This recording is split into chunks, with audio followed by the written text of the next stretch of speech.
देखिए फ्रेंड्स, आज हम एक नए टॉपिक पे चर्चा करने वाले हैं। आप सबका हार्दिक अभिनंदन है मेरे इस YouTube चैनल पे। वीडियो को पूरा देखें। जब आप वीडियो पूरा देखेंगे उस समय आपको समझ आएगी। हमारे इस YouTube चैनल की एक विशेषता ये है कि आप इस पे नोट्स भी उपलब्ध हैं। आप स्क्रीनशॉट लेके या वीडियो को पॉज करके आप नोट्स भी बना सकते हैं। कंसेप्ट तो समझ में आएगा, साथ ही साथ आप नोट्स भी बना सकते हैं। आज जो मैं टॉपिक आपसे चर्चा करूंगा, concept of matter wave and de Broglie hypothesis.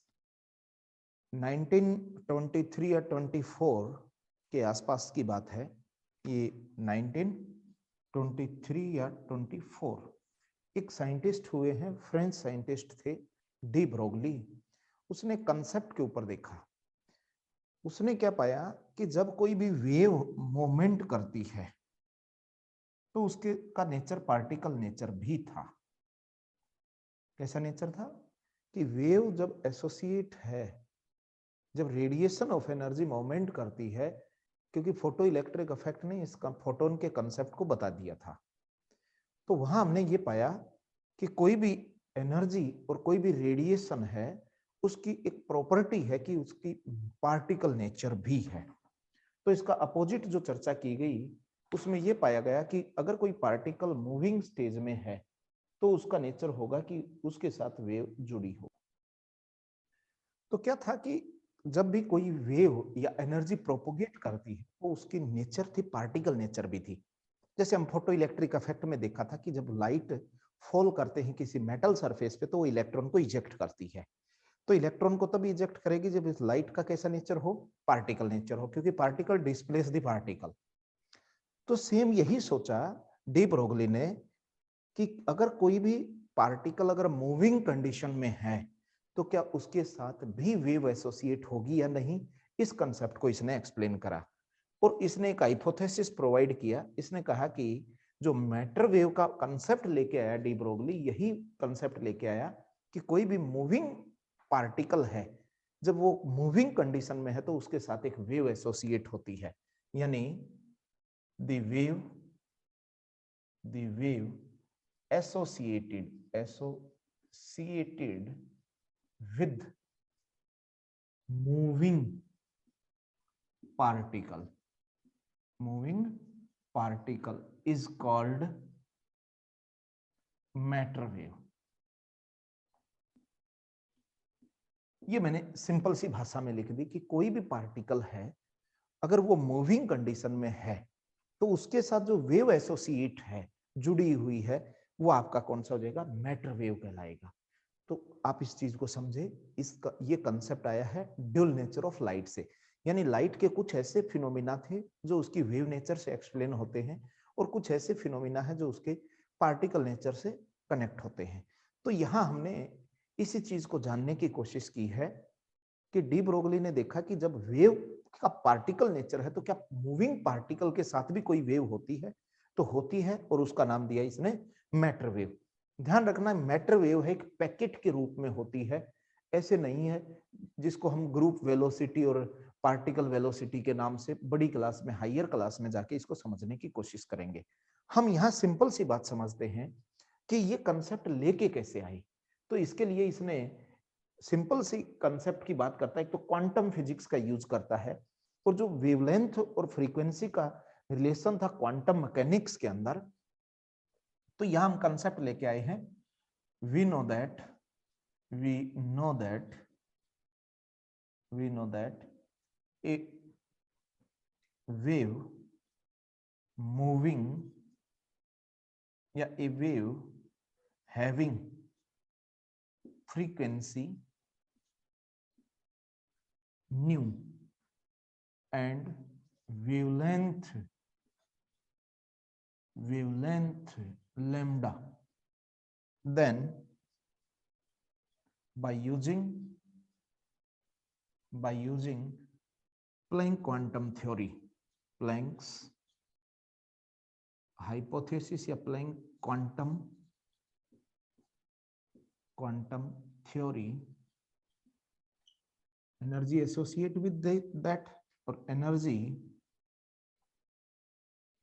E is equal to h nu, जो एनर्जी होगी वो एच न्यू के इक्वल होगी। यहाँ एच जो है ये प्लैंक कांस्टेंट है, प्लैंक्स कांस्टेंट क्या हो जाएगा, ये प्लैंक कांस्टेंट, जिसकी वैल्यू 6.626 10⁻⁻34 होती है। और फ्रीक्वेंसी वेवलेंथ के साथ इस तरीके से रिलेट होती है। हम सबको पता है कि at nu frequency is equal to C upon lambda, reciprocal होती है। इस इक्वेशन को फर्स्ट नाम दे दें। लेकिन आइंस्टीन ने इसी कंसेप्ट को एक्सप्लेन किया bye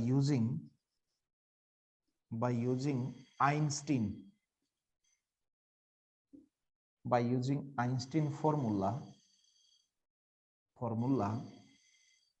for energy and mass equivalence.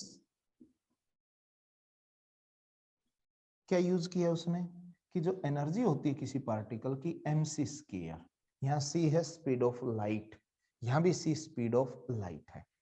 इस कंसेप्ट की और इसको second equation compare first and second किया, compare equation first and second, तो क्या बन जाएगा ये हमारा बना mc square is equal to H C upon lambda, और एक c से एक c काट दो तो mc is equal to H upon lambda, इस तरह का फॉर्मूला बन जाएगा। और यहां से आप देख पाएंगे तो lambda is equal to H upon M C, mass into velocity क्या होता है, मोमेंटम। और यहां से आप चाहें तो मास की वैल्यू निकाल सकते हैं। मास की वैल्यू क्या बन जाएगी, m is equal to H C of lambda. इस इक्वेशन को आप थर्ड इक्वेशन कह सकते हैं, क्योंकि इससे क्या बनेगा, हम ये जानने की कोशिश करेंगे कि जब हमने मास की वैल्यू निकाल सकते हैं हम, तो यहां से मास की value H C upon lambda value निकाल लो, और यहां से आप लैम्डा की वैल्यू या मोमेंटम की वैल्यू का भी कन्वर्जन कर सकते हो। नहीं तो सिंपल सा कंसेप्ट बन जाएगा, m मास इनटू वेलोसिटी, ये कंसेप्ट होता है। तो हमें यहां से वेवलेंथ के साथ रिलेशन मोमेंटम का मिल जाएगा। तो आप इसका एक बार स्क्रीनशॉट ले लें। अब देखिए हम कैसे इसको वेवलेंथ की फॉर्म में कन्वर्ज कर सकते हैं। दो तीन तरीके होते हैं हर एक क्वेश्चन को सोल्व करने के। तो अगर इक्वेशन थर्ड से आप देखें तो lambda is equal to H upon M into C, यानी H upon mass into velocity है ये, और मास इंटू वेलोसिटी मोमेंटम होता है, एच अपॉन पी से लिख सकते हैं। इसको हम डी ब्रोगली इक्वेशन बोलते हैं, डी ब्रोगली इक्वेशन। ये था डी ब्रोगली इक्वेशन। इसका मैं दूसरा अल्टरनेट मेथड और बताता हूं आपको प्रूफ करने का। तो अल्टरनेट मेथड और देख लीजिए कि इस तरीके से अगर समझ में नहीं आए मोमेंटम के साथ रिलेशन, तो हम एक अल्टरनेट मेथड और देखते हैं, सेकंड मेथड। सेकंड मेथड में क्या है, पहले प्लैंक थ्योरी से एनर्जी निकालो, E is equal to H nu, first equation. फिर आइंस्टीन इक्वेशन से निकालो mc square, second. Compare first and second करेंगे, compare equation first and second, तो H nu is equal to mc square बन जाएगा। यहां से m की वैल्यू निकालो, H nu upon C square हो जाएगा। फिर आपको क्या निकालना है, momentum.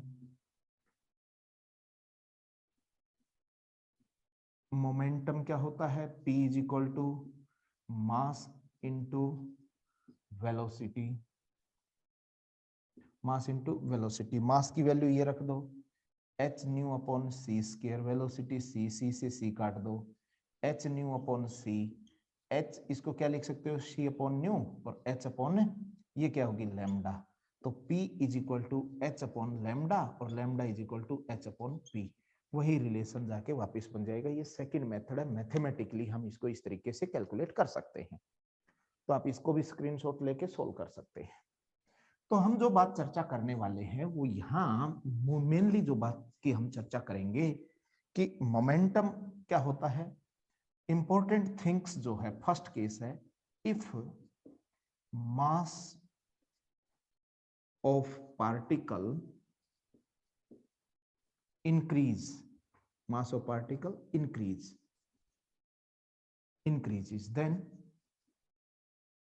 then lambda inversely proportional to mass, तो लैम्डा क्या हो जाएगा, डिक्रीज। सेकंड केस ले लो, if velocity increases, velocity of particle increases, तो क्या होगा, lambda inversely proportional to velocity होता है, तो लैम्डा भी क्या हो जाएगा, डिक्रीज, डिक्रीजेस। तो ये बात ध्यान रखनी है कि मास और वेलोसिटी दोनों में से किसी को भी राइज कर दो तो डी ब्रोगली वेवलेंथ की वैल्यू है वो स्मॉल हो जाएगी। और एक बात ध्यान रखें, डी ब्रोगली वेवलेंथ पार्टिकल की नेचर पे डिपेंड नहीं करती। ये इंपॉर्टेंट बात बता देता हूं मैं कि de Broglie wavelength, de Broglie wavelength, wavelength independent of या not depend on, not depend on nature of particle, ये पार्टिकल की नेचर पे डिपेंड नहीं करती। अब हम डिफरेंट डिफरेंट पार्टिकल के लिए वेवलेंथ निकालेंगे। देखिए स्टूडेंट्स, हम अभी पढ़ चुके हैं कि डी ब्रोगली वेवलेंथ जो है वो मैटर वेव है, और मैटर वेव है तो उसके लिए हमने फॉर्मूला उसके मोमेंटम के विद रिस्पेक्ट टू निकाला था कि lambda is equal to H upon P. हम डिफरेंट डिफरेंट पार्टिकल के लिए डी ब्रोगली वेवलेंथ कैलकुलेट करेंगे। यहां से न्यूमेरिकल बनने के बहुत चांस होते हैं, चाहे कोई भी कंपटीशन एग्जाम दीजिए आप, चाहे आप कोई भी बोर्ड का एग्जाम दीजिए, तो यहां से न्यूमेरिकल बनता है। हम एक रिलेशन बनाएंगे जर्नल, फिर डिफरेंट डिफरेंट पार्टिकल के लिए कैलकुलेशन करेंगे। Let m be the mass of particle moving with velocity v, moving with velocity v, then kinetic energy, kinetic energy जिसको हम E से रिप्रेजेंट कर देंगे, काइनेटिक एनर्जी होती है हाफ ऑफ mv स्क्वायर, ये हमारी काइनेटिक एनर्जी है। But we know that momentum is equal to m into v, that linear momentum.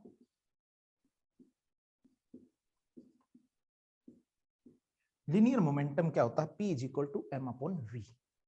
आप यहां से आप इस वैल्यू को यानी m की वैल्यू निकाल लें या v की वैल्यू निकाल के इसमें रखना चाहेंगे, तो v किसके बराबर हो जाएगा आपका, p अपॉन m। इस वैल्यू को उठा के फर्स्ट इक्वेशन में पुट कर दीजिए, put into first equation, put into equation first, E is equal to half of m into P square upon M square, एक m से m काटो तो ये बन गया 2me is equal to p of square, और p की value बन जाएगी 2me का स्केयर रूट। ये मोमेंटम और एनर्जी का रिलेशन है, आप इस चीज को ध्यान रखेंगे कि मोमेंटम और एनर्जी किस तरीके से एक दूसरे से रिलेट करती है, तो हम इस टॉपिक से आसानी से हम निकाल सकते हैं। अब हमें क्या करना है, हम अलग अलग पार्टिकल लेंगे और अलग अलग पार्टिकल के लिए इनकी बात करेंगे। तो देखिए कैसे इसको हम एसरलेट कर सकते हैं, किसी भी पार्टिकल को वो जानने की कोशिश करेंगे। मान लीजिए कोई भी, ये एनर्जी कैसे निकाल सकते हैं हम, मान लीजिए मैं यहां लेता हूं कि मान लो कोई भी एक पार्टिकल है, वो चार्ज पार्टिकल है। लेट ए चार्ज पार्टिकल, या ऐसे कर लो, let a particle having charge, particle having charge q is accelerated in potential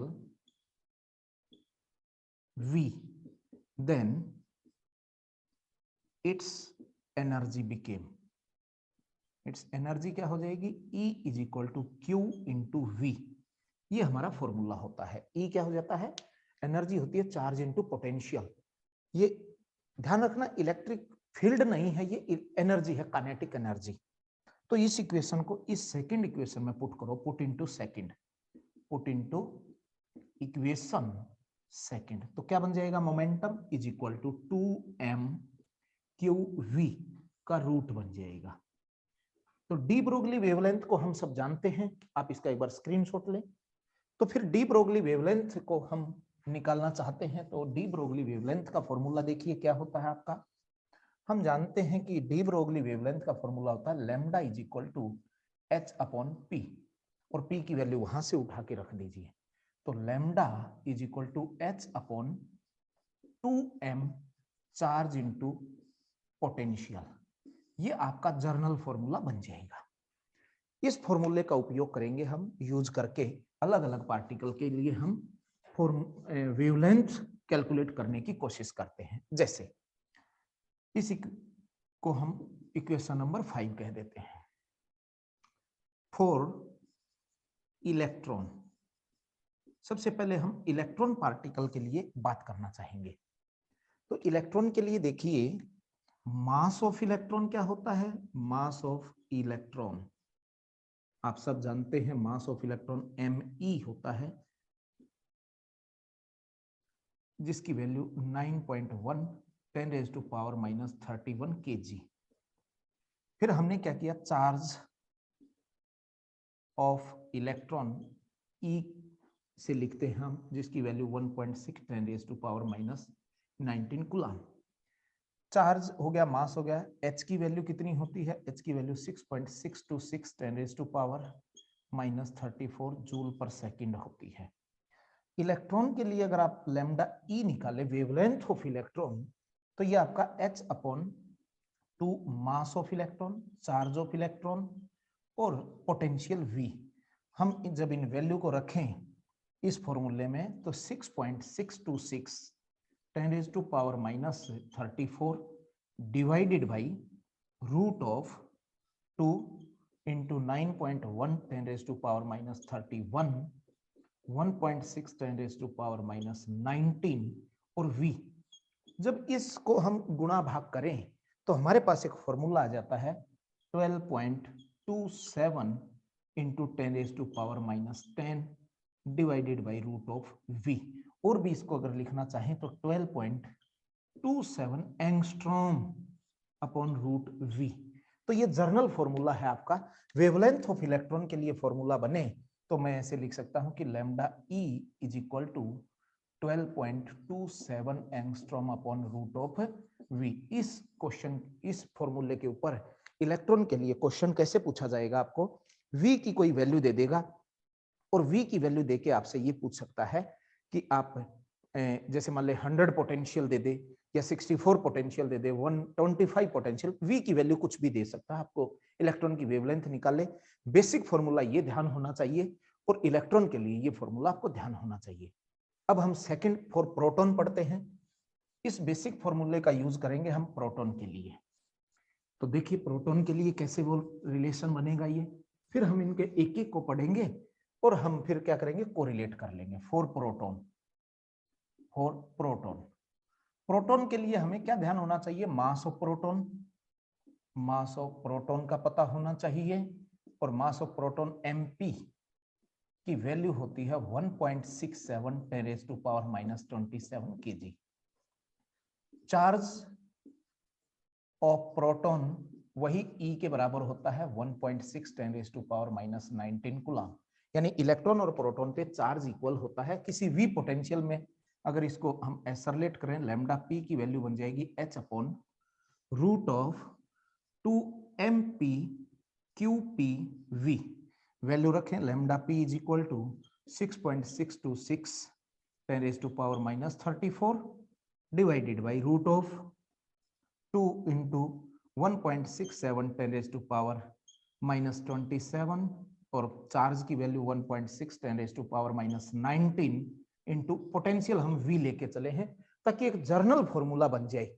बस इतना सा हमारा टारगेट होता है कि एक जर्नल फॉर्मूला बने, और जब इसको हम कैलकुलेट करते हैं तो इसकी वैल्यू होती है 0.28 0.63 इंटू 10⁻⁻10 अपॉन रूट वी, और इसको और भी अच्छे से लिखना हो तो 0.2863 एंगस्ट्रॉम अपॉन रूट वी। ये प्रोटॉन के लिए जर्नल फॉर्मूला ऐसे बन जाएगा।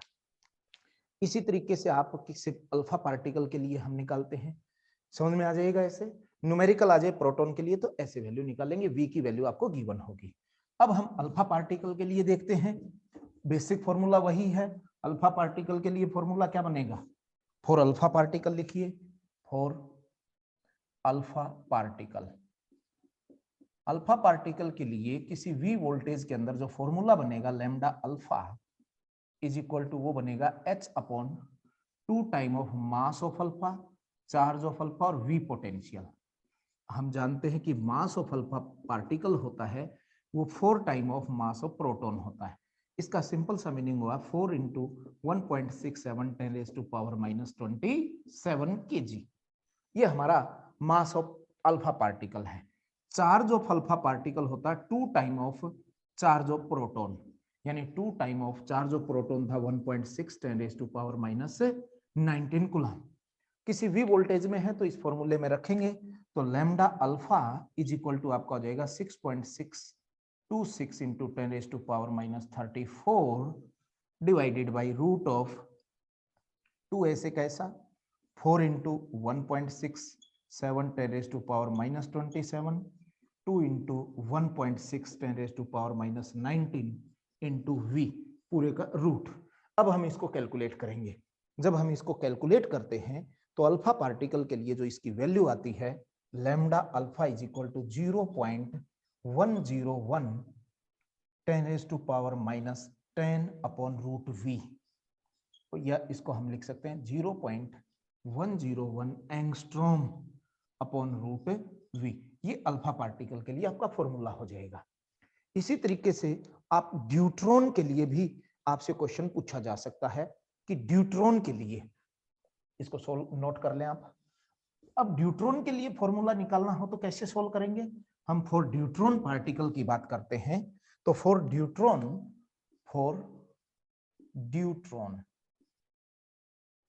पार्टिकल, तो ड्यूट्रॉन पार्टिकल के लिए हमारा जो लैम्डा डी निकलेगा वो हो जाएगा H upon 2 mass of deuteron, charge of deuteron into V का रूट। अब आपको ध्यान रखना है दो बातों का कि चार्ज है जो न्यूट्रॉन होता है, ड्यूट्रॉन होता है, तो charge of deuteron Q D की वैल्यू होती है वो क्यू प्रोटॉन के इक्वल होती है, यानी 1.6 10⁻⁻19 कूलम। और जो मास ऑफ ड्यूट्रॉन होता है वो 2 time of mass of proton होता है, और इसकी वैल्यू होगी 2 टाइम ऑफ 1.67 इंटू 10⁻⁻27 kg। और लैम्डा डी निकालना हो तो हम वैल्यू रखें, H की वैल्यू रखो 6.626 10⁻⁻34 डिवाइडेड बाई रूट ऑफ 2, ये ऐसे कैसा, मास की वैल्यू ये उठा के रख दो 2 इंटू 1.67 10⁻⁻27, चार्ज की वैल्यू ये रख दो 1.6 into 10⁻⁻19 into root of V. जब हम इसको सोल्व करते हैं, इनकी गुणा भाग करने के बाद जो हमें वैल्यू मिलेगी वो आप देख पाएंगे अल्फा पार्टिकल से डबल हो जाएगी इसकी, तो 0.202 10⁻⁻10 अपॉन रूट वी, और इसको आप लिख सकते हैं 0.202 angstrom upon root of V. ये फॉर्मूला आपका ड्यूट्रॉन के लिए है। देखिए ये सारे के सारे चार्ज पार्टिकल थे, और चार्ज पार्टिकल होते हैं तो उनके लिए आसान बात ये होती है कि इनको हम किसी इलेक्ट्रिक फील्ड अप्लाई करके या पोटेंशियल अप्लाई करके इनको एक्सेलरेट कर सकते हैं। लेकिन यही चीज अगर न्यूट्रॉन के लिए आ जाए, देखिए अब हमारा जो पार्टिकल है वो नया पार्टिकल बनेगा न्यूट्रॉन।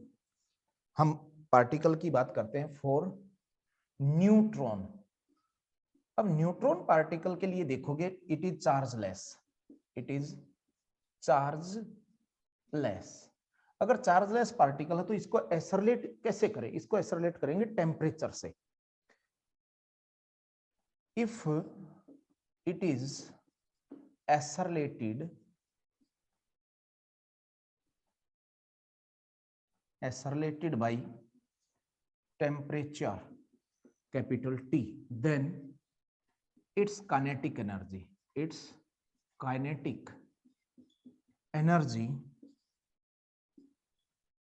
काइनेटिक एनर्जी क्या हो जाएगी, KBT के बराबर होती है काइनेटिक एनर्जी। सिंपल सी भाषा होती है, किसी भी पार्टिकल की जो एनर्जी होती है वो टेम्परेचर के इनवर्सली प्रोपोर्शनल होती है, और जब वो टेम्परेचर के इनवर्सली प्रोपोर्शनल काइनेटिक एनर्जी है वो टेम्परेचर के डायरेक्टली प्रोपोर्शनल होती है, तो E प्रोपोर्शनल टू T। और यहाँ KB जो है, here KB is Boltzmann constant, और इसकी वैल्यू जो होती है KB की 1.38 10⁻⁻23। ये KB इस और यूनिट होती है जूल पर केल्विन। अब हम देखते हैं न्यूट्रॉन के लिए मास ऑफ न्यूट्रॉन क्या होता है, मास ऑफ प्रोटॉन के बराबर होता है 1.67 10⁻⁻27 kg।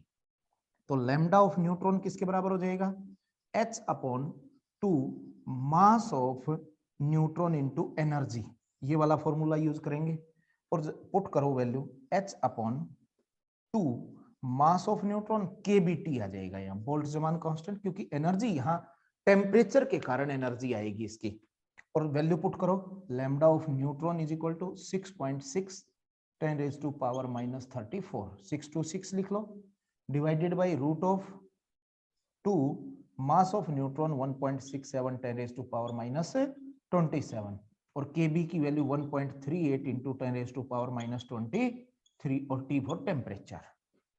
जब हम इसकी कैलकुलेशन करते हैं तो कैलकुलेशन करने पर जो हमें वैल्यू मिलती है वो बिल्कुल इजी सी वैल्यू है 30.85 angstrom upon root of T। ये लैम्डा ऑफ न्यूट्रॉन है, ध्यान रखना है, ये लैम्डा ऑफ न्यूट्रॉन है, ये नीचे आपको दिखाई नहीं दे रहा हो तो रूट ऑफ T है, T का मतलब यहाँ पे टेम्परेचर है, लगभग इसके बराबर वैल्यू होती है। तो इस तरीके से हम डी ब्रोगली वेवलेंथ को कैलकुलेट कर सकते हैं। इन सब के न्यूमेरिकल मैं एक वीडियो में न्यूमेरिकल बना दूंगा कि कैसे न्यूमेरिकल पूछे जाते हैं, तो यहां तक आप इन चीजों को समझ सकते हैं कि डी ब्रोगली वेवलेंथ चाहे कोई भी एग्जाम आ जाए उसी एग्जाम में इसके ऊपर क्वेश्चन पूछा जाता है। क्लियर है बात, ये थी D Broglie wavelength for different particle. अगर गैसियस मॉलिक्यूल दे रखे हो तो यहाँ जो एनर्जी है वो 3 kBT के बराबर होती है, टोटल एनर्जी किसके बराबर हो जाएगी 3 kBT। और वो एक ध्यान और रखना कि इक्विपार्टीशन एनर्जी के केस में अगर मॉलिक्यूल का केस है तो जो एनर्जी होती है 3/2 kBT होती है, तो उस समय एनर्जी की वैल्यू ये रख देंगे। ये आप लोगों ने equipartition of energy 11th class में एक टॉपिक आता है थर्मल प्रॉपर्टी ऑफ यानी काइनेटिक थ्योरी ऑफ गैस, वहां से हम इक्विपार्टीशन ऑफ एनर्जी का टॉपिक लेके इस एनर्जी को सोल्व करते हैं। ये मैंने इनमें क्या पूछ सकते हैं, एक दूसरे का कंपैरिजन भी पूछा जा सकता है, तो आप इसको नोट्स बनाएंगे, अच्छे से लिखेंगे और फिर आपको समझ में आ जाएगा इससे रिलेटेड क्वेश्चन कैसे पूछे जाते हैं, आप सब आसानी से सोल्व कर लेंगे। Thank you.